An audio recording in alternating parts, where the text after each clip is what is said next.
Hello there. We'd like to welcome you to the virtual kitchen table. We're Erin from Ever Learning, Ashley from Ashley as Mama and Storytime Shelves, and myself, Hayley from Taking a Kinder Path.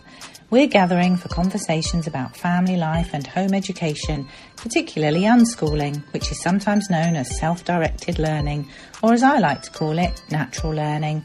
We'll be sharing our experiences and ideas, learning as we go. We hope you'll pull a chair up to the table and join us. Hello, hello. Good morning, Ashley. Hi, Erin. Hi, Hayley. Hello. Good afternoon. Yeah. Yeah. Nice to see you again. You too. Yeah. This is our first time connecting, I guess. Well, not in person, but face to face in the new year. So yeah. Happy New Year. Happy New Year. Yeah. 2023. Hard to believe.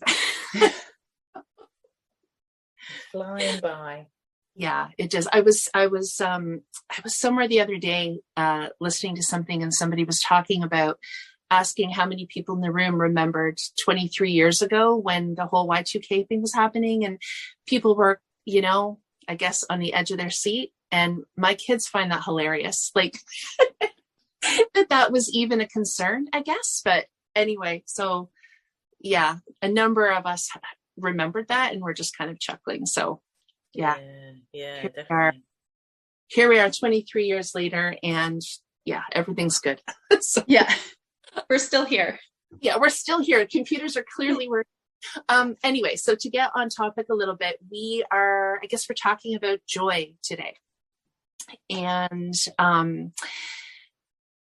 I feel like joy is an interesting topic because I think it gets, when people think about joy, they also think about happiness. And in some ways they're the same. And then I think in some ways they're not. So maybe we can talk a little bit about that today. But I'm also kind of interested in how we think about joy, I guess in the context of family life and unschooling, and maybe even just in like our own self-directed life, just sort of being intentional about looking for things that bring us joy, or making decisions that feel like they're in the direction of joy for us. But something else that came up for me when I was thinking about this whole idea of joy is how focused our society is on being happy. We have lots of songs about being happy, and I feel like there's a big value put on smiling, being happy, being in a good mood.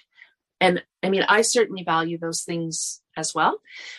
But I find when you look at something, because to me, joy is maybe a bit deeper. And so I think then when we look at people making decisions that are really good for them and that might bring them like a deeper sense of themselves or a sense of joy, I feel then sometimes it's a little harder to do that, because sometimes that involves stepping outside of the box a little bit. So yeah, I don't know if any of that's just kind of been on my mind, is this idea of happiness and joy, and this focus on being in a good mood and being happy and putting on a happy face.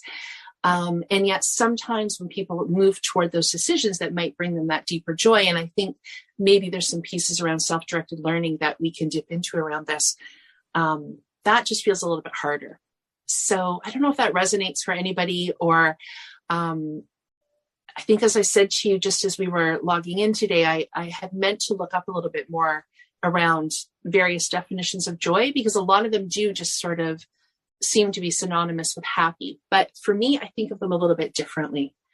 Yeah, I'd agree, Erin. I think it's funny because they are, on the one hand, you think maybe they're the same thing, but then on the other hand, there is something about joy. I think some people feel a bit guilty about feeling joyful sometimes. Maybe like joyful is a bit frivolous, and and I guess that links very closely to the whole idea of unschooling. And I know that I'm sure a lot of us have come up against the idea that if you're following your joy, then maybe you're not setting your children up for a realistic perception of what real life is. And there's a lot of talk of kids, you've kind of got to get them used to the hardness of life, and maybe life shouldn't all be about joy. And that's kind of sad, really, isn't it? It's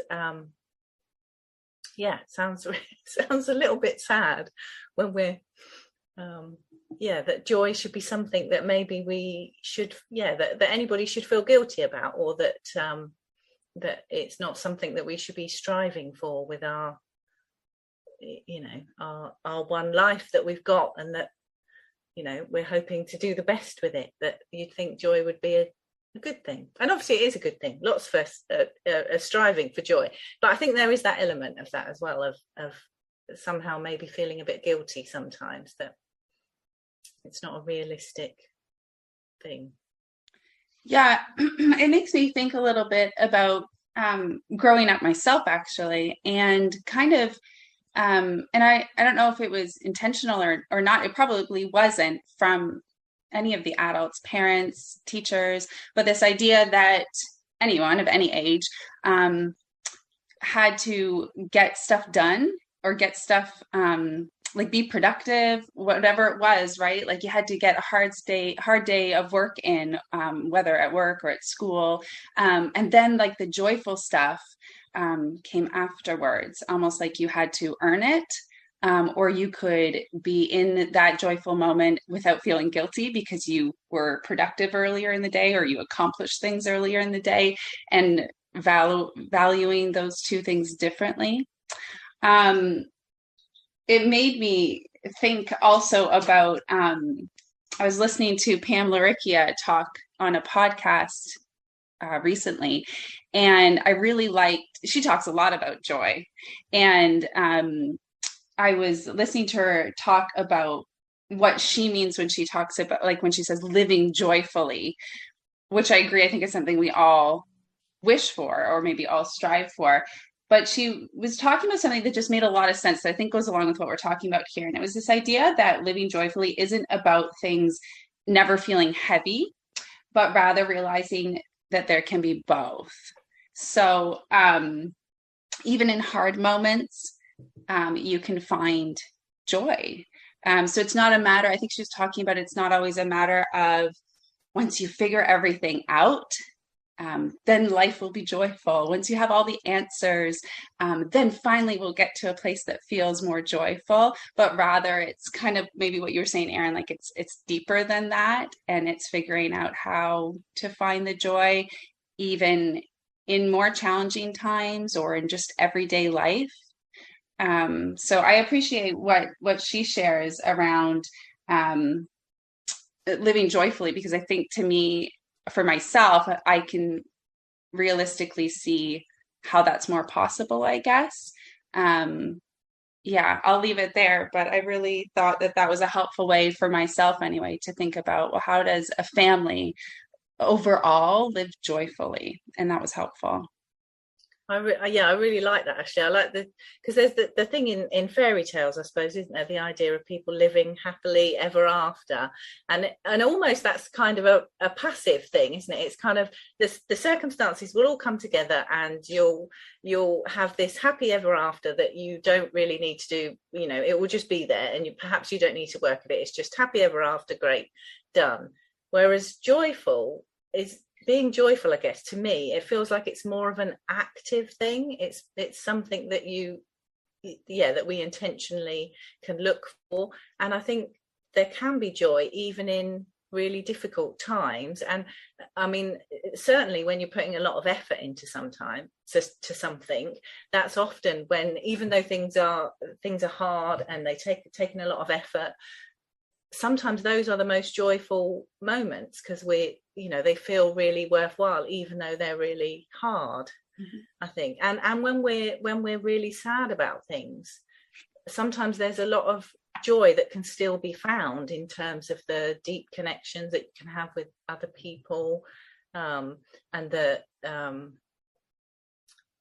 Yeah, I guess in the connection and in about experiencing deep emotional deep emotional experiences. I guess there can be a lot of joy in that, even when they don't seem on face value to be the happiest of times or the happiest of experiences. Haley, that is so funny. I was just, if you hadn't said that, when Ashley was talking, that's exactly what I was thinking of, is the happily ever after reference, and just how, exactly what you said. It's so true. And I think too, it's this idea for me of like, with a happily ever after, if you think about a fairy tale, there's always a resolution, right? So usually they're with the person they've fallen in love with, and usually there's something that's been resolved where some of the kind characters, come together. And then usually whatever danger has been present throughout the story is completely banished. That danger doesn't exist anymore. And so, there's the sense of this resolution. You kind of check the boxes and now it's all good. And, I think that I fall into that a lot in my life, where I will think, okay, after this day and this day, then I'll be able to relax and enjoy myself. And once this week is over, if I can get through this week, then I'll relax and enjoy myself or whatever. And I wouldn't say I do that in big ways in my life, but I do it in small. I would say I do that during the week. And, I'm even thinking of more modern movies and books that aren't quite as simplistic as the fairy tales, where it's like they ride off into the sunset and it's all good. So often, I don't know, often they're more complex. Like often there's still a little bit of sadness at the end, but there still is a sense of resolution of some kind. And so I think that really goes back to what you said, Ashley, that, our lives are never resolved. One thing gets resolved, or we think it does, but even if it does, something else pops up. There's no kind of resolution that just keeps happening. So yeah, I love that. I love the way that Pam weaves that through a lot of her writing and podcasting, actually, is that idea around joy. So, I wish I'd looked up her definition or some of the pieces. I think she really has done some really good pieces around it. And the other thing that came to mind for me, Ashley, when you were talking, I can remember my husband saying he had this mantra of work now, play later. I can remember that even just when we were like getting our house set up and like maybe we wanted to go somewhere, but we had painting to do. Like from our earliest days, I can remember, and it was very good natured. It was just like work now, play later. And this was something I think that a teacher had passed on to him. And it's not that that's necessarily a bad thing. Like sometimes we do have to get A done before we can do B. But it's funny how we assume, I think people tend to assume that, so work now, play later, that work would have no joy, and play usually has joy, absolutely, just by its nature. But it's interesting how even there, how we start to define, where do we find joy? So do we find joy when we're doing work? And maybe that ties into some of the pieces around unschooling, that the assumption is that if people are living joyfully and they're choosing what they're doing and they have a lot of autonomy, that there isn't work involved, or there's not a high level of focus or effort. So that's the other piece that comes to mind for me around that. Yeah, if I can just quickly, I don't have much to add there, but it just makes me think about how it's not about striving to have every moment feel joyful. It's just slowing down and being intentional to consider, where can we find the joy during the day, but also stepping back and being intentional, looking at how we set up our days ahead to make sure that there's opportunities for us to see joy, if that makes sense. Yes. And I think too, for me too, what's been helpful, not that I have this all figured out at all, but something that I try to do is not just I'm trying to think what the word is, not to just assume that time isn't worth anything if I'm a little bit stressed out about something. Or so just as an example, I had a couple of telephone appointments today that I wasn't really looking forward to. And so my tendency is to write off the whole morning. It's kind of like, okay, I'll just get through until we get these phone calls, and then I can talk to Haley and Ashley, right? This is like my reward or whatever. But that's my tendency, is to just kind of go on autopilot until I can get those things done. And what I've been trying to do more of is identify ahead of time. So what are the pieces that bring me joy and bring me peace? And how can I take, even if it's a minute or a minute or two, right? So, let's say there's a phone call coming in at 9:30 and it's 9:20. Well, I don't need to write off that whole 10 minutes just because I have a phone call coming in that I'm not that, keen on. And so spending that time just being intentional about something else, right? Whether it's, sending a nice email to somebody, or like this morning, I went out and added a bit of extra food to the bird feeder because I could see the cardinals coming down. And that just, for me, I used that few minutes in an intentionally joyful way.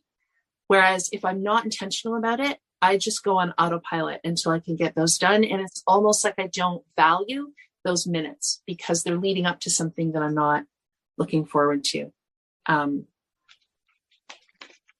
Yeah, I mean, I can totally relate to that, Erin. And I think that there's something they say, isn't there, about how the fact that we, as humans, we have a negative bias, and that maybe for our ancestors, the people who were running around about how happy and joyful they were all the time were the ones that maybe got, eaten by a bear or something. And whereas the ones that were a little bit more pessimistic and were thinking there might be danger around every corner, maybe they had a little bit more survivalness about them. And they so whether that's something that got passed down in our genes or whether it was like a necessary thing for us to survive. So I think it's true. We do have to be that bit more intentional, don't we? It's maybe not something that comes natural to us. Maybe it is something that we need to work on a little bit, looking for the joy in different situations. And I know I catch myself when I'm in that kind of, I've got all this washing up to do, or I've got this telephone call to make that I don't want to make, or I've got whatever. And it's so easy, isn't it, to get down that kind of negative frame of mind. And sometimes it is, I suppose, the more it's a practice, isn't it? And I guess the more you practice, or the more reminders that you have about you, sometimes you just catch yourself and think, right, okay, take a deep breath. And we don't have to write the whole morning off because of this, because we've got an appointment later or whatever. It's an interesting one, but I think it's definitely something that if we do practice it, it can make our lives just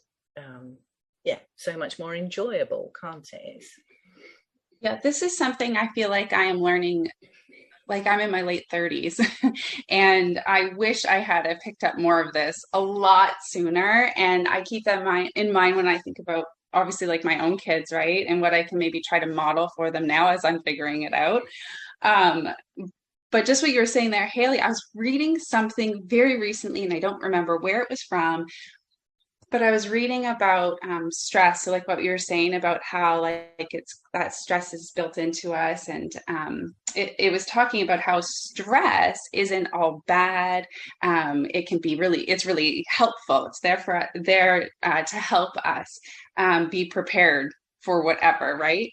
But it made me think about how, I think what it was talking about was it's too much stress, too much overwhelm, which is different for everyone too. So that's what I've been trying to practice more and become more aware of myself, because I found if I was feeling stressed, I'd feel overwhelmed.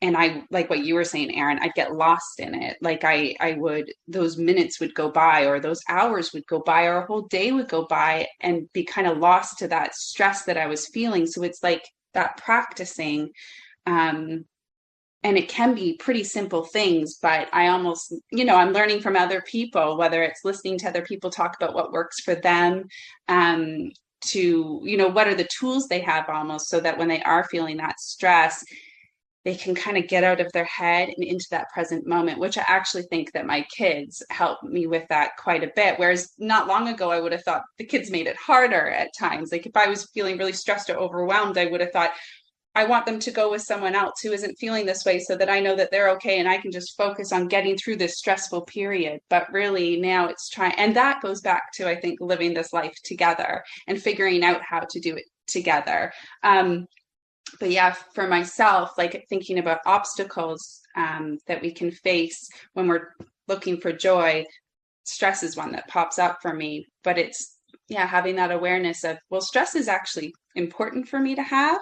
It's just about figuring out how to make sure it doesn't take over, so that I can't find like those bits of joy that we can find every day, like what you were just sharing. Those are great examples, Erin. Mm-hmm. Yeah, and I wonder too, Haley, to your point about survival and being ready, and for me, I'm thinking about like adrenaline, right? So I think that's a big piece for me, is that if I have something coming up that I'm nervous about or I'm anxious about, it's that I can feel my adrenaline, right? I can feel it so much in my body leading up to something. And I wonder though, in these modern times, well, I feel like I already know the answer to this. I feel like there's just a low lying adrenaline going on all the time, so that, you know, Haley, in simpler times, we always talk about simpler times. I mean, I think people have always had, there's always been complexity and difficulty in life, but I think people were more present in their environment. I think we're in such a fast-paced society that even if we're consciously slowing down and intentionally slowing down, then there's almost a guilt about that. Like, it's the norm has been to be busy and to be moving and to have your adrenaline going. So, you know, I think about that and how it relates to deschooling. And is there anything in that for me that, of so many years of waking up and having hours of kind of being somewhere I didn't want to be. I know for a lot of kids, you know, maybe they're more extroverted and they're maybe thriving more in school. And I think outwardly, I probably looked like I was thriving, but I think school was very performative for me, not just academically, but even just like personality wise. I had to get my energy up to be at school all day. You know, to do the bus ride, the school all day, the bus ride home, babysitters, whatever. It was a long part of my existence that involved being on and being on and being on. And so I do think about that for myself. Is some of that deschooling, it's so ingrained in me to wake up in the morning and think, okay, what do I, and so it's like this evening time is this, I mean, as a kid, I remember it being this distant land when I could finally relax, right? Or like late afternoon. And so is that just still very inherent in the way that I wake up and think about the day, that I have to kind of actively, I have to actively find ways to move through that. And I think I think we get better at it with practice for sure, but it's interesting how long that stays. For me, at least, I feel that it's very rooted in that for myself. Yeah, you just made me think about deschooling. I mean, we know that it's something that goes on and on, but I think, we've been home editing now, and I can't even remember, is it 12 years? I can't remember, quite a long time. Anyway, I remember very much in the early years, the whole idea of school times, between 9 and 3 or whatever, there was an anxiety, I know, at the beginning of if my children were in the front room having too much fun between school times, would that reflect badly on me? I remember that being a process of deschooling, definitely, that I had to go through. The whole idea that other people might be judging me, and the same about going to the park, I guess, between 9 and 3. If you're in the park having a great time, that other people may be maybe judging that maybe joy, like you said, Ashley, about joy comes after you've done all this hard work. And yet I think the more we learn about learning, and I know that studies that have been done on babies, and that more and more that we understand about learning, we see that so much that joy is so integral really to learning, and that the tiny babies, when they are, literally connections are forming in their brain when they're experiencing joy, and the more interactions between babies and their carers, the more their brains start lighting up and getting more literally growing the brain through these joyful experiences. And I think it is so sad that we have to go through that deschooling and realize that actually it is okay to have some joy between 9 and 3. Yeah. Oh my gosh, Haley. I found that stuff so helpful to learn about as like an unschooling parent. And I feel like, so I would read about that, and I had that understanding, I guess, in theory, but now like I can watch my kids. Like I think about my 6-year-old and how he's learning and how he's been learning like for a while now. And it's through his interest in animals. He's just really interested in animals. He finds animals fascinating, and he can spend hours every day. And this has been going on for a long time. Learning about animals. And so I see it. I can see all that like learning and like that learning happening, and all the different things that he's taking in. You could break it down into subjects easily, right? When you think about the topic of animals.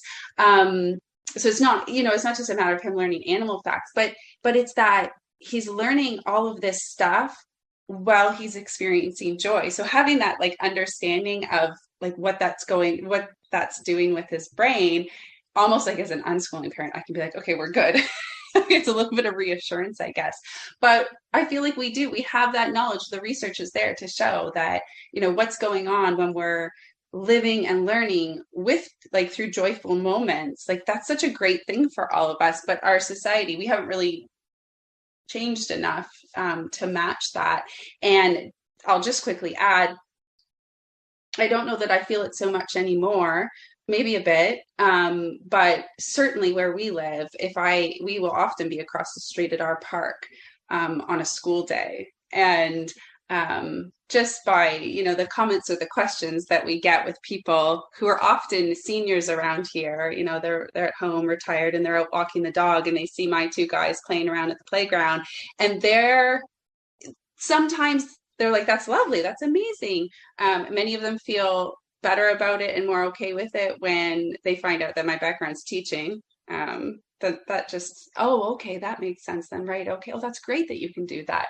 But certainly there's other people that are just like, shouldn't you be in school right now though? Shouldn't you be at school learning? And they're very, coming across like they're uncomfortable with it. So I don't worry about it too much anymore because of that, knowing that, they're learning lots. So I appreciate you pointing that part out, because it is something I think a lot of homeschool parents have to think about or come up against, this idea of like, where are my homeschool kids or unschooled kids when it's during school time? And thinking about joy and the connections between joy and learning, and from our own experiences, I'm sure we can think of lots of examples of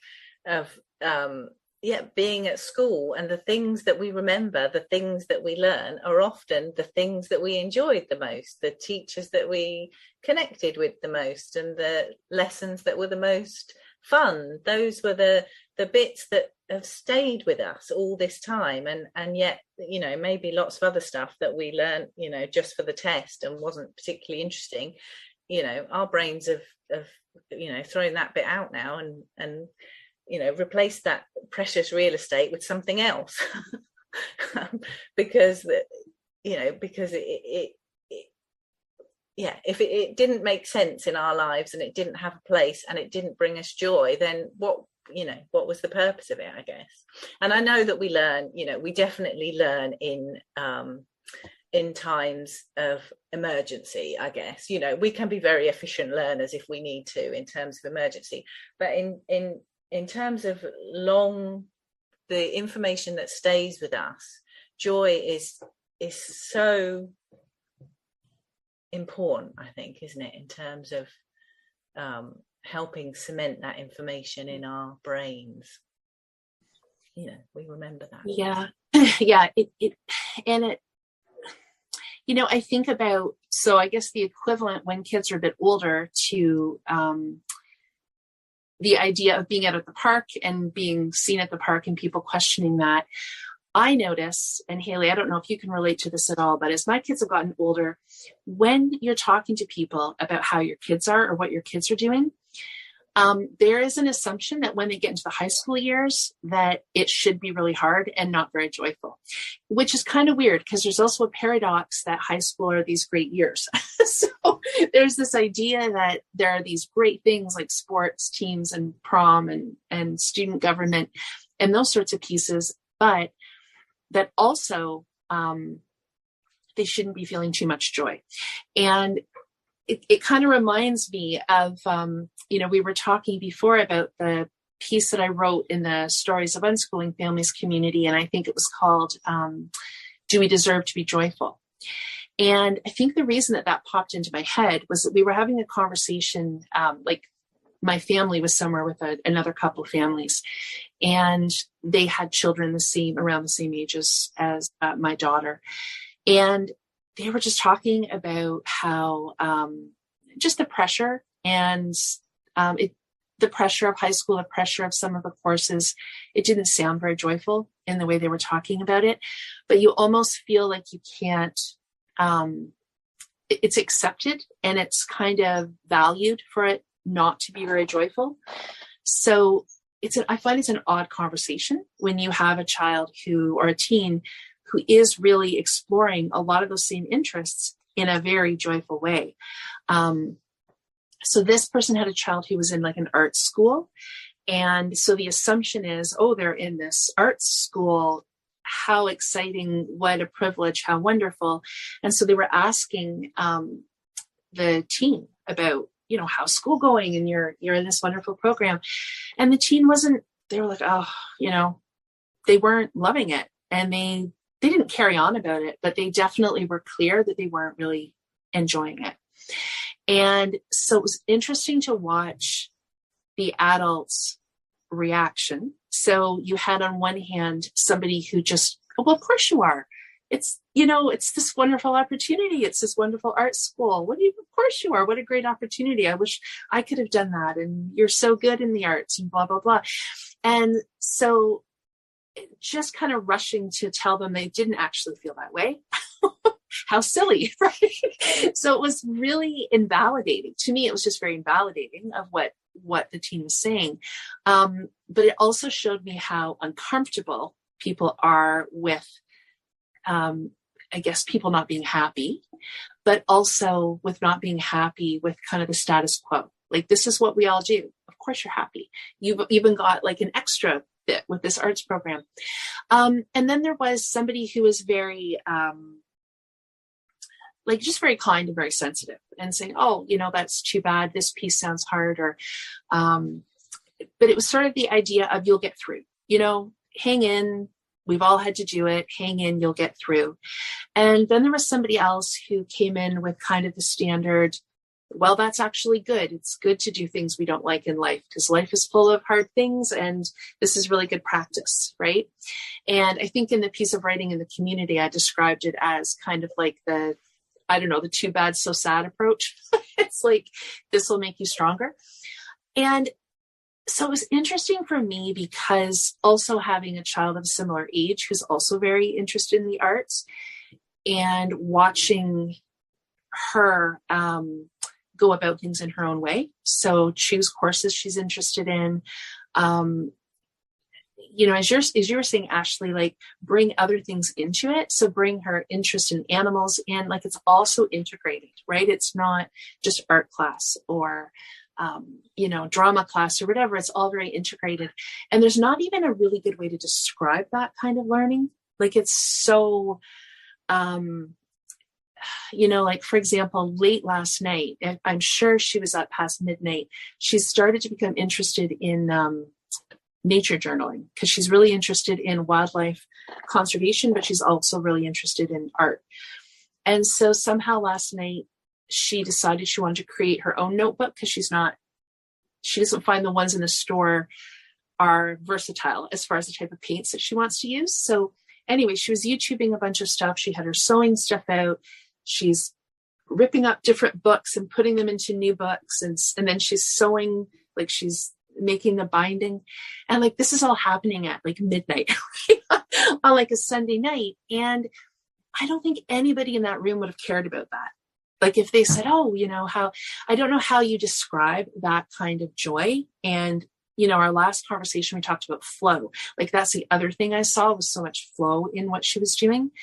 But I feel like if I had, and I feel this all the time when people ask about my kids, I almost don't want to talk about how much joy they have, because it just feels out of place.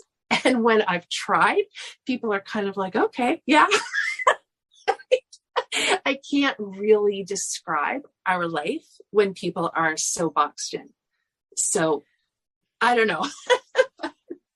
I love that so much, Erin. It makes me think, I think we've talked about it here before, how like when someone asks how the kids learn and we're like, I don't know where to start. I don't know. Like, how much time do you have? How interested are you actually? Because I can attempt to explain what we do to you, but if you're not that interested, it's too much to explain.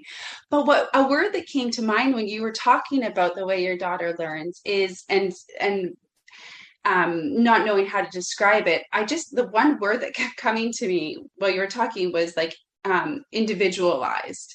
So to me, like, we're all different. We're all unique. We know this, all of us, regardless of age. So to be able to have like an individualized education, and I don't love the way that sounds, but that to me, that's how I make sense of it, is we're all so different.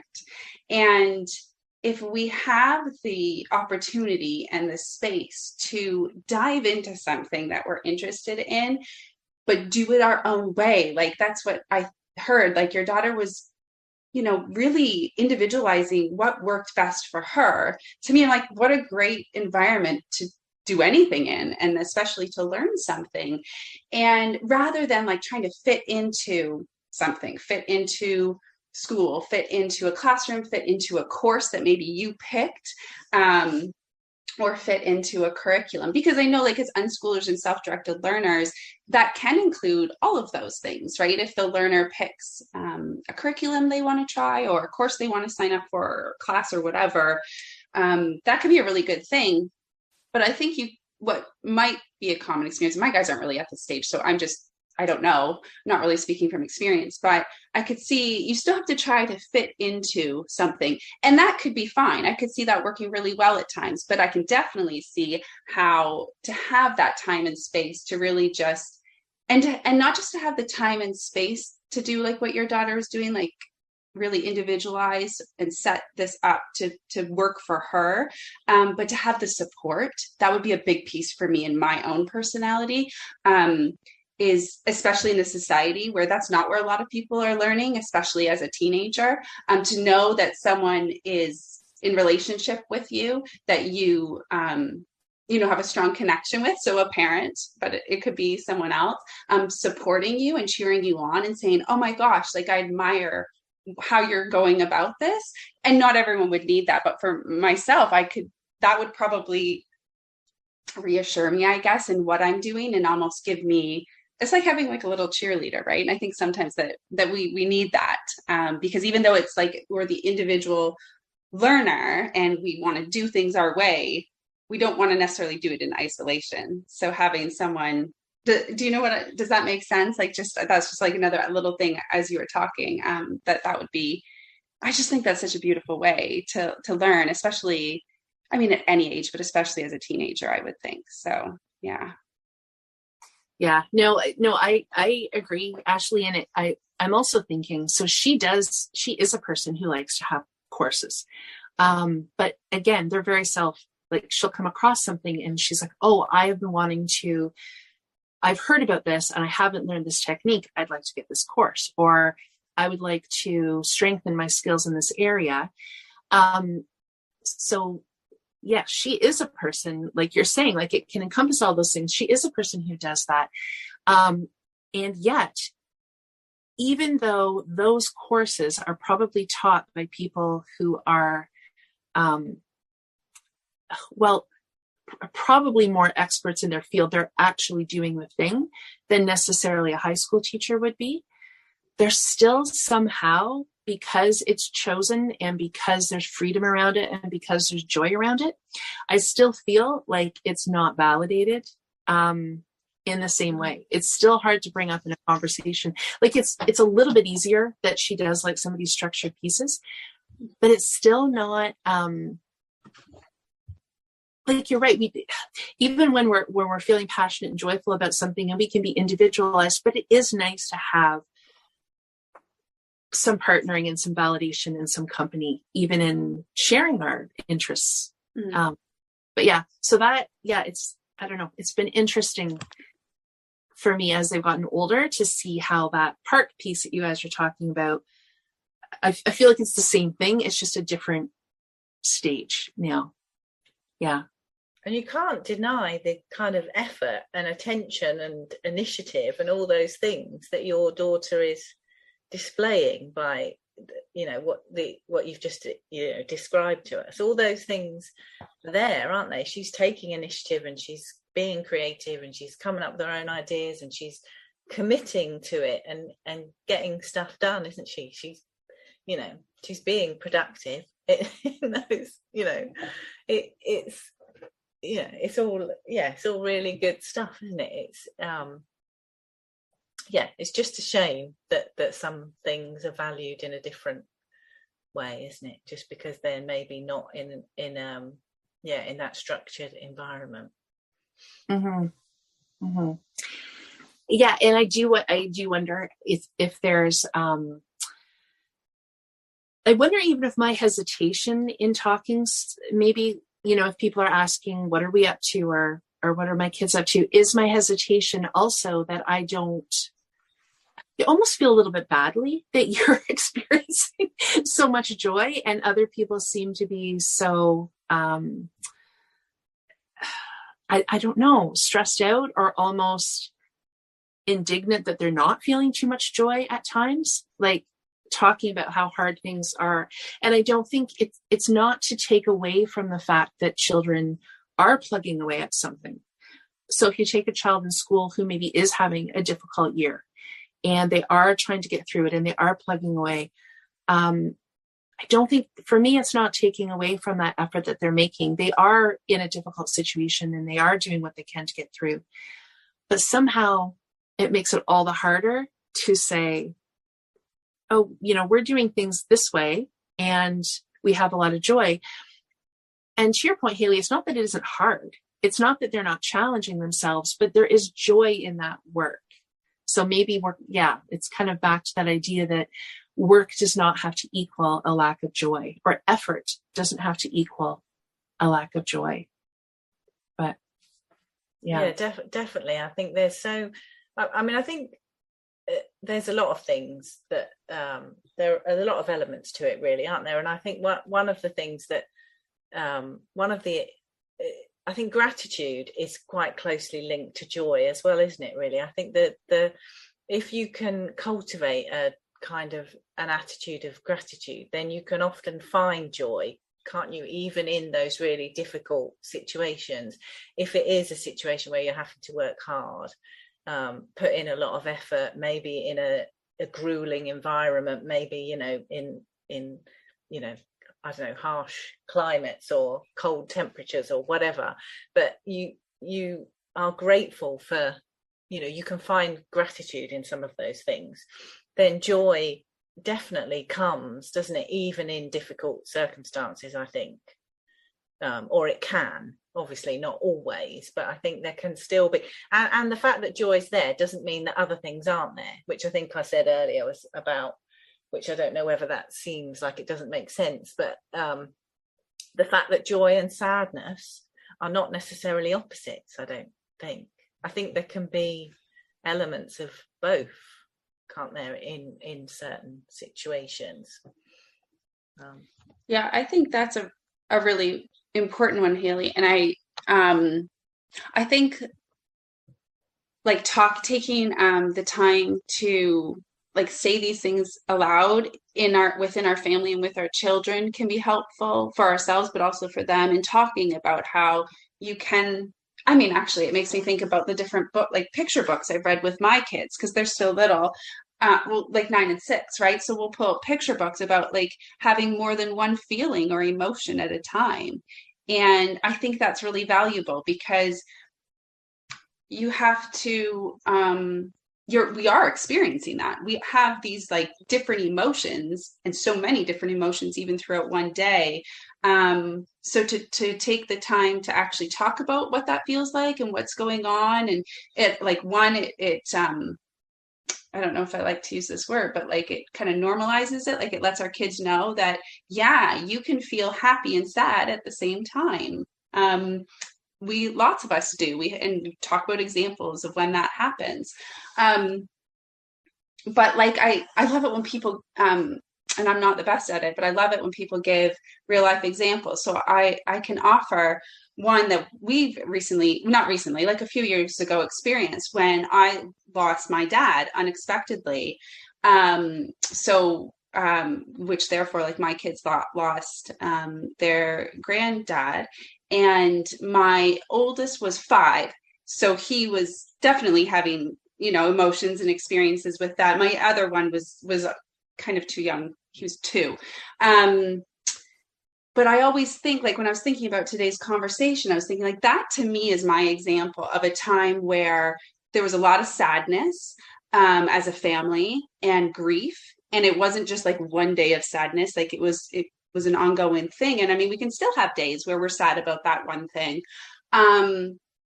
But that's what comes to mind when I think of like a heavy time where I still experience lots of joy.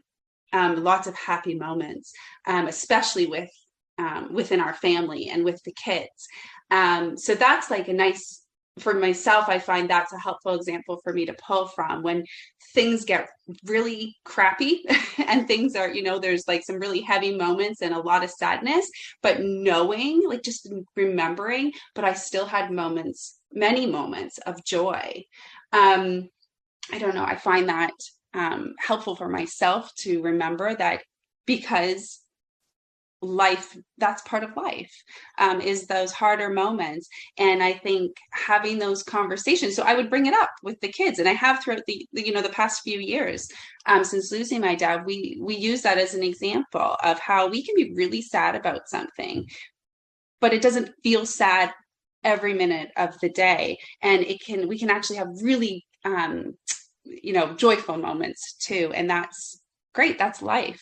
So that's just like an example that I find helpful. But I think it's a matter of taking the time to, not all the time, we don't talk about this stuff all the time, but making sure that we do actually like, wait a second, have we actually like talked about, like if we put this, like if we said this out loud, that, these are the emotions and experiences we're feeling, because I think it helps us all feel better, because a lot of times this stuff is in our minds and it's in our children's minds.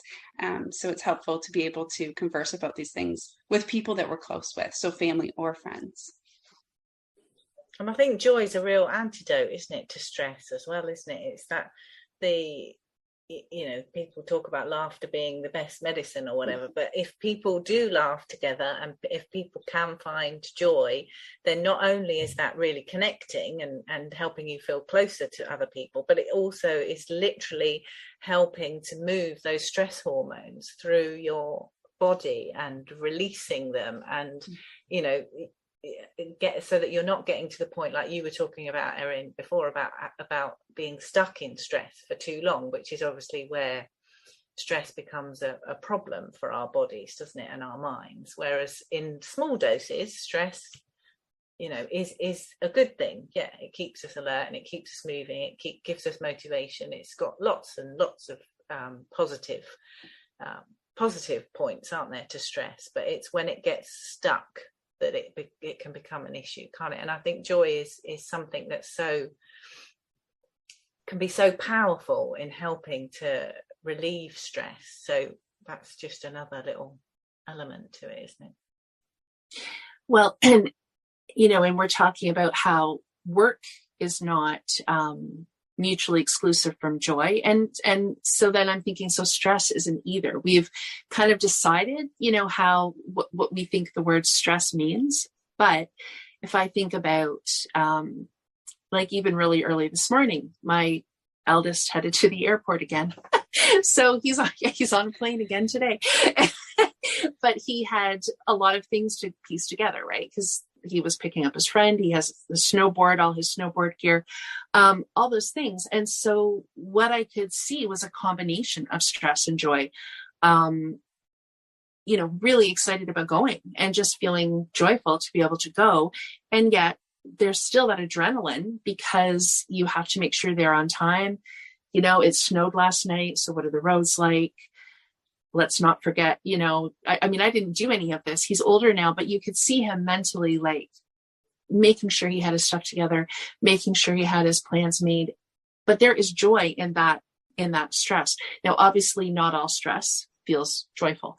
But yeah, we do need that stress to get us to where we need to go. We need a certain amount of adrenaline to be helping us focus and move forward. But it's interesting how we do have certain words like work or stress that we can't imagine joy being attached to. But it really does weave its way through so many different parts of our life that we maybe just discount. But if we think back, we can think, oh no, there was a lot of joy there too. Yeah, or you can think of joyful times where we're like, actually, that was pretty stressful. but, right? But when you think of the memory, it also feels joyful. Like childbirth would be an example of that, right? Like you think about this joy of when you had your children, but really also there were many stressful moments, but they're all there together. That's such a good example. Yeah, I was just thinking about putting your body through physical stress. And I was thinking about in terms of, I don't know, doing something that's really physically demanding, like, I don't know, building a wall or something that takes a lot of stress. But I think your example of childbirth is even better, Erin. That whole thing about going through some physical stress. And I guess even, exercise. People, we know, don't we, that exercise releases endorphins that makes us feel joyful. We feel better after we've put our bodies through a certain level of physical stress. Obviously there's a point where it gets too much and we get injured or whatever, but up to a point, that stress it actively brings us joy, doesn't it? It helps that cocktail of hormones in our bodies that brings us joy. Mm-hmm.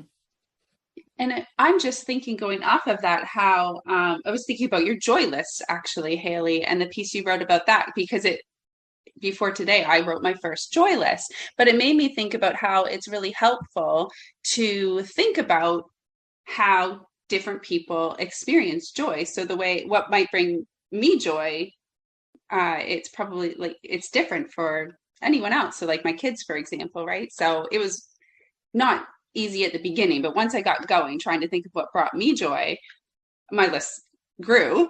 And then I kind of started jotting down some things for each of my kids. I haven't done my husband yet. I don't know what that says, but it just made me really, by writing it down, think about how that's helpful, probably, especially even, I mean, it would always be helpful, but I'm thinking as my kids get older and as they become teenagers too, realizing that that's one thing I can do as their supporter and as their parent is pay attention to what brings them joy. This is probably another thing that Pamela Rickia talks about too.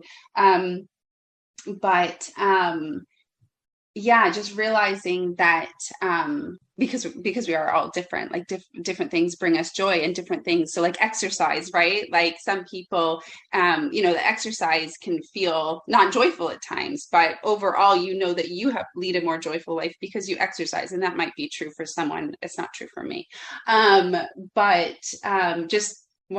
Just thinking about how it is different. So it's helpful to think about what brings those that you're in relationship with joy, so that you can, just help maybe you know, if I'm thinking as my kids get older, or even now, if they're feeling a bit low, or to me coming across like they're a bit down, and I can take a step back and think, okay, what are the things that bring you joy? Like my youngest, I know, really likes to go out to like places like the zoo, like have little field day trips. We don't call them that, but like go visit somewhere that we haven't gone, or going to the movies. And I can think, you know what, we haven't done something like that in a while. Maybe he's missing that because that's something that brings him joy. Another one would be milkshakes for him. Like it can be anything, right? And then that's very different for my older, like my 9-year-old. He gets joy through connecting, which I think is a common one. Connecting with other people. There's the whole introvert extrovert thing, so it's different again for everyone, but his would definitely be, you know, if he's seeming low. This happened last week. He was a bit down and I hadn't really picked up on it much, and then the moment his dad said, oh, what about having your friend over today?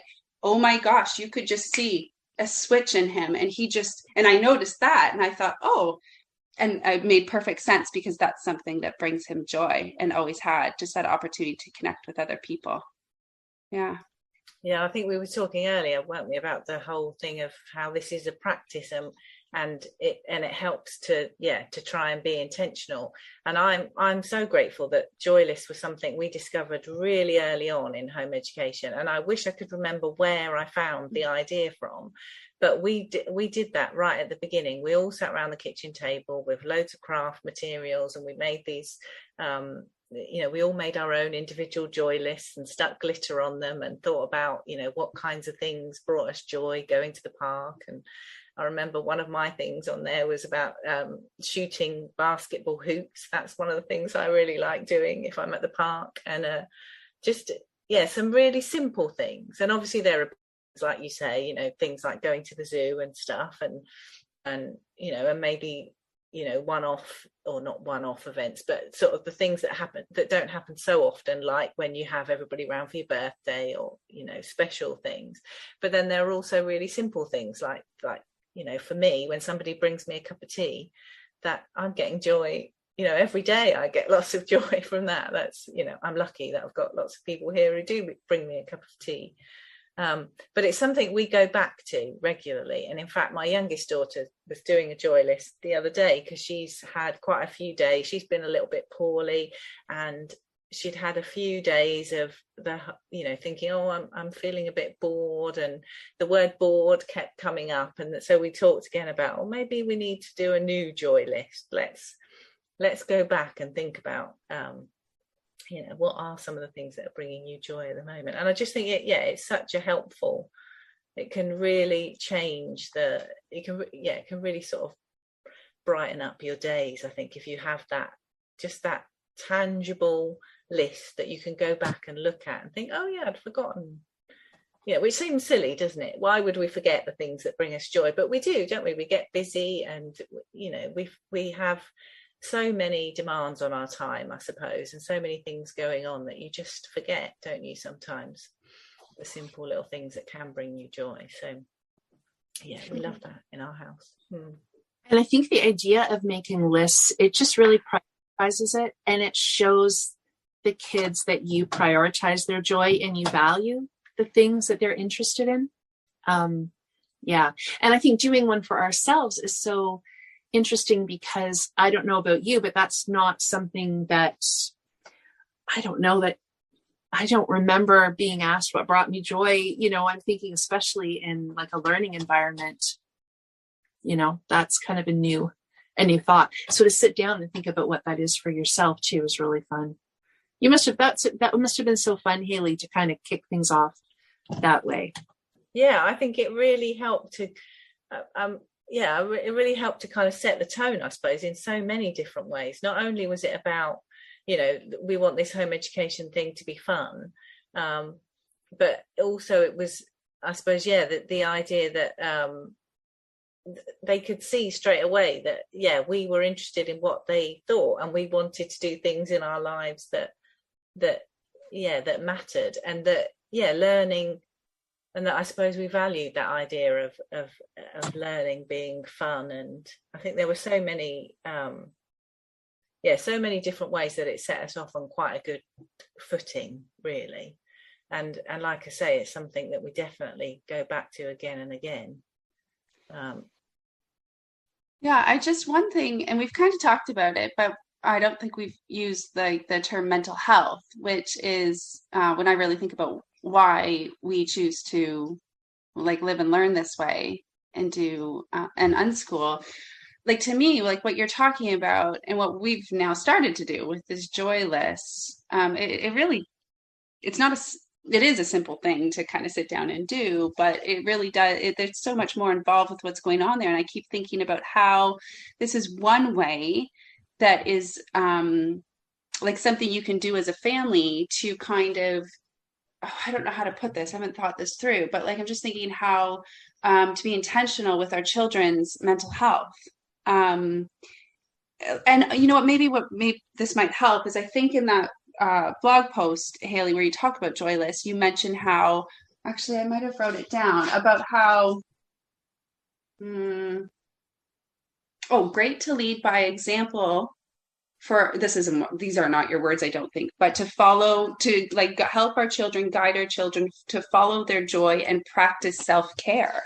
So to me, I start connecting it with like our mental well-being, our emotional well-being, and how we feel as a person, and how we as parents, like what you were saying, value that for our children. But this, I think, is such a great example of something that like every family could do. And like you're saying, it can be like an ongoing practice. But it keeps, I keep thinking about what a great way to, I don't have the words for it right now, but just to kind of protect, I don't know how to put it, but like protect their mental well-being. Like it's just another way to support that area, which is really important, I think, to all families. Yeah, I think it's a powerful model, isn't it, in terms of seeing us, you know, if we do sit there and make our own joy list with our children, for them to see that we are valuing our own self-care and taking care of ourselves. That's a powerful model for them. And I'm not great at that. You know, lots of us are not great at that. And I've got 2, almost 3 adult children, and they do say to me sometimes when I'm forgetting the fact that I need to take care of myself, they say to me, remember, Mum, you know, what you do is important for, you know, you are a model for us, and if you're not taking care of yourself, then why would you expect us to take care of ourselves? And I think we've talked about this before on the podcast, haven't we, about how if you things like if you want your children to read, and you want your children to do, I don't know, to take care of themselves with exercise and things like that, then, you know, one of the most powerful ways to do that is for you to do it yourself. And if you don't want to do it yourself, then I guess you want to question why you want your children to do it. You know, maybe there's a bit of deschooling around all that, but yeah, it's not always easy to take care of ourselves, is it? But again, this is another thing that I guess helps us to live with intention and reminds us, because, you know, sometimes we get lost in what's happening day to day, and just reminds us that it's really important to look for that joy and to take care of ourselves. Yeah. And that we want our children to do that on an ongoing basis. I love looking at different sort of blog posts or social media accounts of quite a few homeschool families who you see building joy into their week. So whether that's, you know, a particular day that they do, like, I don't know, like a poetry tea time or a baking and whatever. And I mean, it's only fun as long as everybody's interested. But what I like about it is there's like an intention of putting joy into the week, and just really intentionally. I guess I think about it as kind of like protecting time. Kind of protecting time to really enjoy themselves and do something together. And the other thing that I just find really inspiring, because I think what I can get caught in is, I guess, back to this idea of like, do we deserve joy? And so my mind can spiral into like, okay, but if I if I'm too relaxed, or if I'm, it's kind of like the what if. And I mean, that's a big part of the conversation with self-directed learning and unschooling is, okay, so people are enjoying themselves and they're choosing things they love, but is there a danger in that on down the road? Right. So I can get caught in that sometimes, not so much just about unschooling, but I guess just about, life, like just about life. And so it's been really inspiring to me to try to remember people, some people in our own lives that I think, they really enjoy their life and they are not apologetic about it. Like my husband has a friend who enjoys his life so much. Like he is just so full of joy and he lives a regular life, except not because he's always doing these fun things and just talks with such joy about, going camping or making a meal, or I don't know, he just really lives life. And I think, no, see, there's an example of somebody who has interests and he makes time for them and he dives into his joy and he's fine. He's surviving. He's making quite good money. Like he's still living a responsible life and he's joyful and he's bringing other people joy. Like I'm feeling joyful just talking about his joy because it's really fun to see other people doing things that, that they're passionate about or that they enjoy doing. So there is something like very contagious about it. And it reminds me, Haley, of, a lot of your premise with the taking a kinder path is that idea that, I'm putting this in my words, but the feeling that I have is just that kindness kind of spreads, right? Like we're kind, it leads other people to want to be kind. It's just sort of a cycle. And I think it's similar with joy. I think that when we're feeling joyful, people want to be around us, and we're also drawn to people that are feeling joyful. So there really is kind of this energy that circulates, and there are certain people when you're in their presence, you can feel that.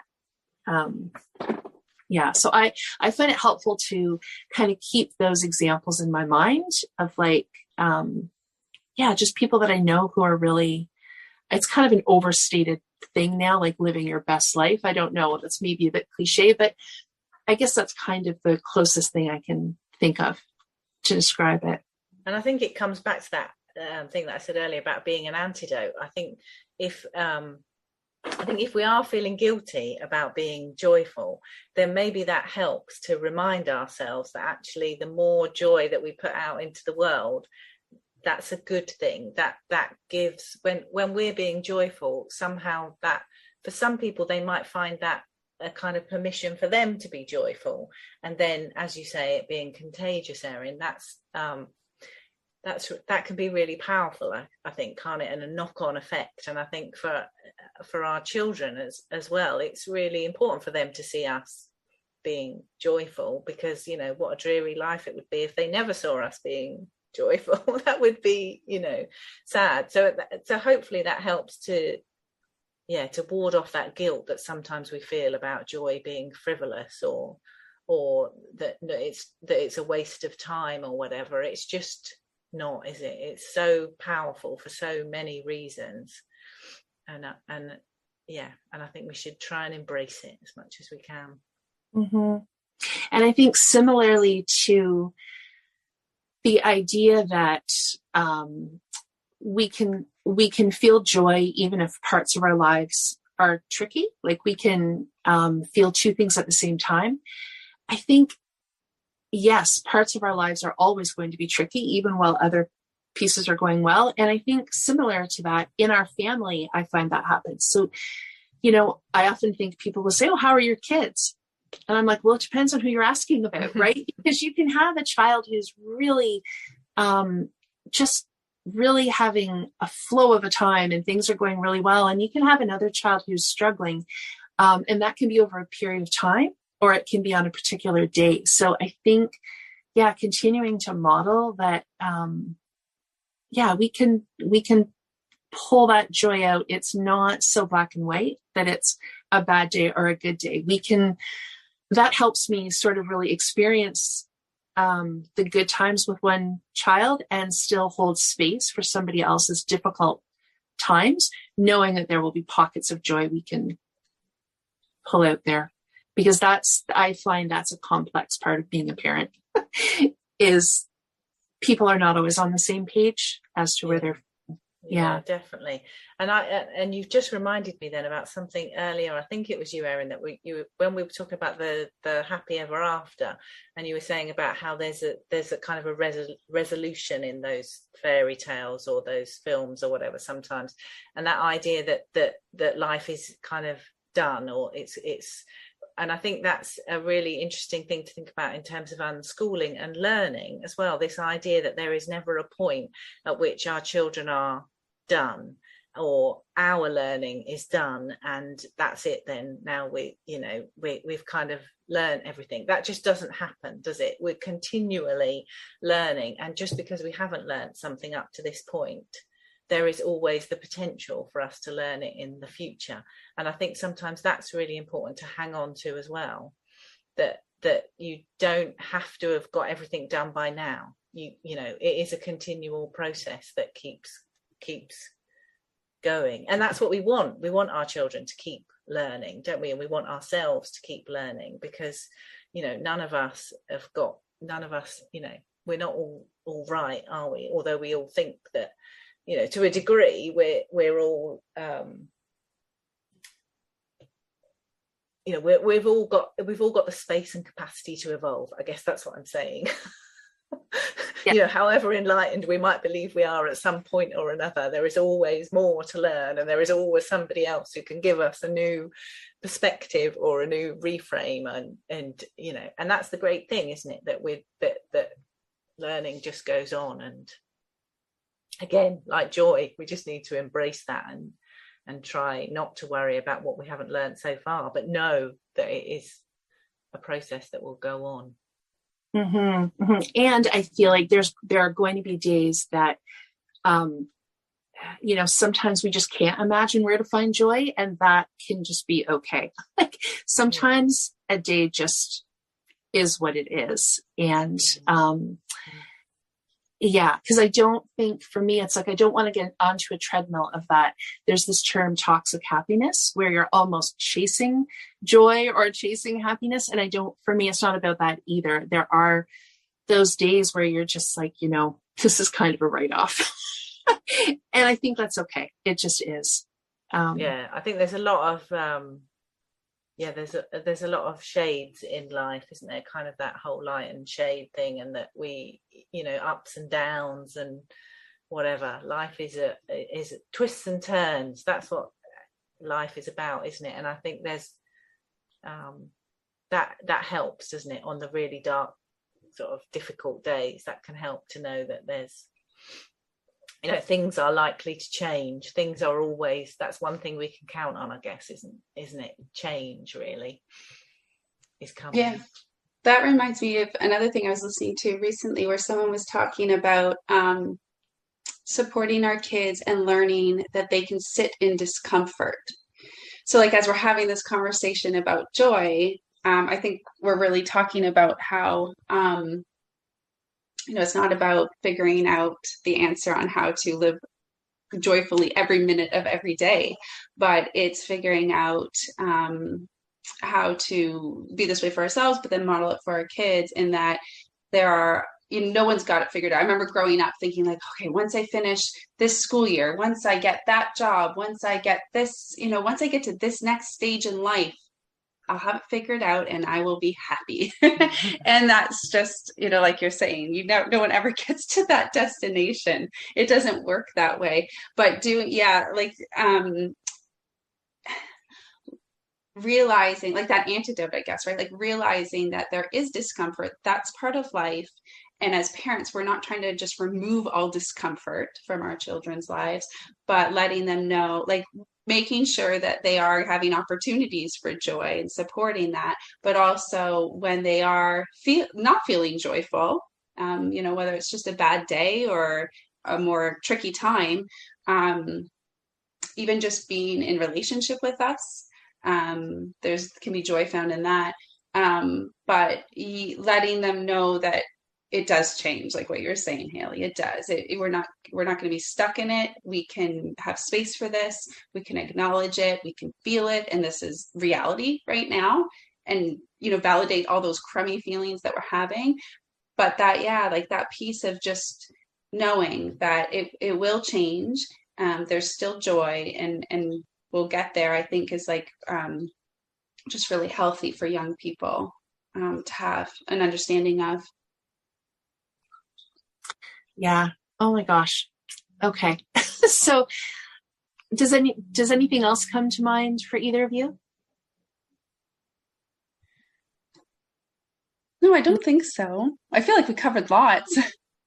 Yeah. I feel like, Haley, I just have to make sure we link your post, your joy list post.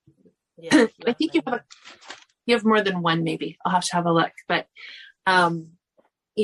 so make sure because I think that if I'm remembering that post, so there's really good food for thought about joy, but then I just love how concretely you bring people through the opportunity to create the joy list. So, and it's funny you say you can't remember where you heard it, because I thought you had coined, I thought it was your invention.